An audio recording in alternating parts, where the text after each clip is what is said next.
Well, I just don't understand it. There's one particular feature in the recruitment section of FM26 that helps you organise your transfer targets and players of interest easily by category and neatly to make things far more simple for you during busy transfer windows. Why then, you may ask, does hardly anyone use it? Your guess is as good as mine, quite frankly. It's something I use regularly in my save, so I thought I'd make a quick video today to discuss one of the most underused features, in my opinion, in Football Manager over the past several years. I am, of course, talking about multiple shortlists. First of all, let me know down in the comments if you are in the minority that uses the feature already. For the rest of you who may not know, let's discuss what multiple shortlists are and how to use them in FM26. If you like the sound of that, please do chuck a thumbs up on the video. Let's be honest though, we've all heard of shortlists in Football Manager. We've all added players to it. We've all taken action related to people on that screen. And quite frankly, we've probably all at some point been frustrated about how cluttered it is, how many players we've amassed on it, and had to filter or search closely to find the name that we're looking for. Why then does so few players, including myself for a long time, not use the simple solution? Because multiple shortlists are quite simply revolutionary in Football Manager. It's the sort of tool that once you've used it once, you'll probably never go back in the future. To quote a famous paint brand, it does exactly what it says on the tin. Multiple shortlists allow you to have more than one shortlist. For example, you may want to separate or split your targeted players into first team signings, players with potential, future possible transfers, or even just shortlist a few players of interest that you have no intent of signing but want to keep up with their careers. With multiple shortlists, you can do all of that, tidying up your player list and making transfer targets easier to find in the future. Despite that, in my recent FM26 polls, only around 20% of responders said they had ever used the feature, and in another, around half didn't even know that multiple shortlists were possible in the game. With that in mind, let's go and demonstrate how to set them up and use them in Football Manager 26. Should be a short and simple one, but one I feel you need to know. Now the good news is, as this feature is just a branch of the usual shortlist page, thankfully most of you watching this as seasoned Football Manager players or even relatively new ones will already know how to find it. If you don't, simply head to your recruitment section, which you can see here. I've started a save with Newcastle for all of my guides for some reason this time, and you can scroll along to the shortlist page here, or you can also do it from the drop down here, or you can add it as one of your bookmarks, whichever you prefer. So we're going to go to the shortlist page. So far, so good, but now we've reached the bit that a lot of people have previously ignored. Once in your shortlist screen, there is a little plus sign you can see up in the top right here next to your settings and around all of the sort of filtering information and search info. If you click on this, you have the option to name a new shortlist. Please enter a name for it, whatever you like. For the sake of purposes, we'll call this one test because I've already got a few set up for this save.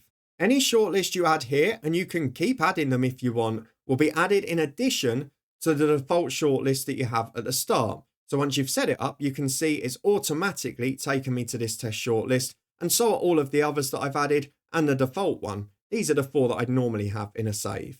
Now for years, I didn't know this feature existed or use it either, but since doing so, I can't be without it when I'm managing, quite frankly, anywhere other than the very bottom of the game. Like so many people, and I see it in others' videos and streams and did over the years as well, I used to see people getting frustrated, searching through their shortlist, looking for a player they scouted a few months ago, someone they added last week, but they've still got 50 old names on there that they've never cleared off. And I just thought I had to talk about the way around it, because this has just completely changed the way I recruit in FM and certainly made it a lot less stressful and made my summers a bit quicker.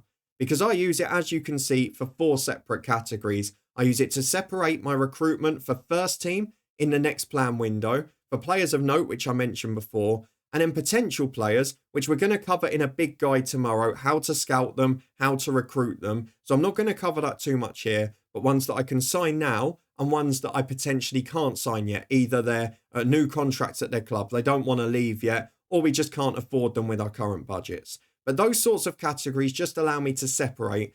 And even at other times, we can set up different shortlists just for individual bits of recruitment. And then once we're done with them, we can just go and delete them after. So if we go to our test one now that we don't need and go to the settings wheel, which is next to the plus sign where we added it, you can delete the shortlist, you can clear the shortlist, you can do the same as you would with any others. We delete this shortlist and we're now back to our original 4 plus the default.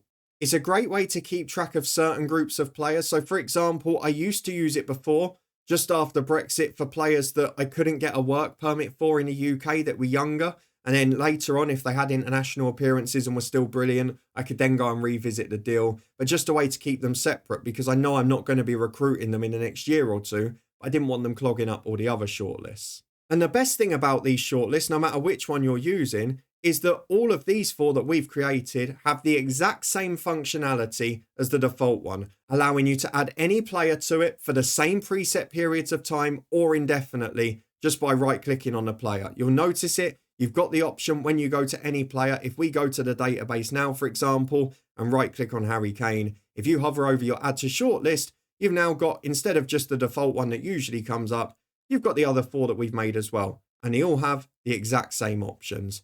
Due to the features and layout in other areas of FM26, you can though also use these directly in other areas of the game to help with your recruitment plans more generally. The biggest area of this links to recruitment focuses, and again, we'll just briefly touch on this because it is something that we're going to be covering in a full guide tomorrow, a step-by-step one to a certain type of recruitment focus. That video though will also show the importance of multiple shortlist, and part of the reason I use it for a couple of the shortlists you've seen I've created there. Because there's no doubt that this feature really comes into its own when you're working on 2 or 3 types of recruitment at once, particularly when you get towards the upper levels of the game. It just allows you to separate the now, the future, and a few of the other bits as well. Let's show you very quickly how to use it here, because again, this is a screen where it's going to be particularly useful. When you're viewing the outcomes of any of your recruitment focuses, you will have multiple players available to select. You can tick any of the reports you want, and you can do this in bulk if need be. It does not need to be the right click and one at a time. If you say, I've got 3 players that I want to focus on this summer. So let's say, for example, we want a right winger. I'm going to look at Fatawu, I'm going to look at Amad Diallo, and I'm going to look at Kevin Sharder as an example. We'll put Nonto on there as well, why not? Once we've got these selected, we can simply go to our left menu here and gain the assistance of whichever staff member is dedicated for recruitment. Once we hover over the add to shortlist option, just like when we right clicked on the player, we now have the option for any of the shortlists that we've created in addition to the default one that was already there. So in this instance, we're looking at a right winger for this summer. So we're going to add all of these to the first team one for a full 1 year. And those 4 players are now on a shortlist. You even get a nice message of confirmation. What's even better then is from the same screen, if we say, look, in the future, I'd really like to upgrade my left back, but this summer we've only got a 40 million budget and I can't afford the players I'd really want to improve the team. So, for example, Calafiori and Mickey van der Ven might be the 2 I'm looking at. So what I'm going to do then is add them to the shortlist and go for potential. I can't sign them yet. So maybe there's someone I want to keep an eye on for the future. I'm going to add them to that shortlist for 1 year. And now, when we want to recruit for this summer, I've not got to filter through all of the players that I know are going to be a focus for next year's recruitment or are going to be potential players for the future if I get to the end of the window and I've got a bit of money left. I'm just going to have the players I need on the shortlist to recruit now. So when we go over, the only 4 players on our first team shortlist are the ones that we want to sign now. And then when we want to go to potential players that we can't afford to sign yet, we've got them ready, and then we can just shift it over next summer. It's a really nice way to keep your recruitment an awful lot tidier, less cluttered, less messy, and less confusing. For me, it's been an absolute game changer. So that's just my quick guide and explanation to multiple shortlists in Football Manager. Do you think you'll use the feature in FM26, or were you already? Let me know down in the comments below. I'll be really interested see what percentage of you already use it or will consider doing so now. It's something that's been so important to my Football Manager experience and careers in recent years, and the fact that it appeared to be either unknown or completely neglected by so many, I just felt like I had to cover it in this quick little guide. It is the first of many you will see on this channel over the next month. We're going to update some of our popular FM24 guides, and we've got a couple of new ones too. So over the next few weeks, you will see guides to youth development, to mentoring, and a step-by-step guide to a certain type of recruitment focus tomorrow. So keep your eyes peeled for all of those. If you enjoyed this one, please do chuck a thumbs up on it. Subscribe for regular content, including those guides and new episodes every weekday from our Real Builder Nation story. But thank you very much for your support over here and on Twitch over the last couple of weeks.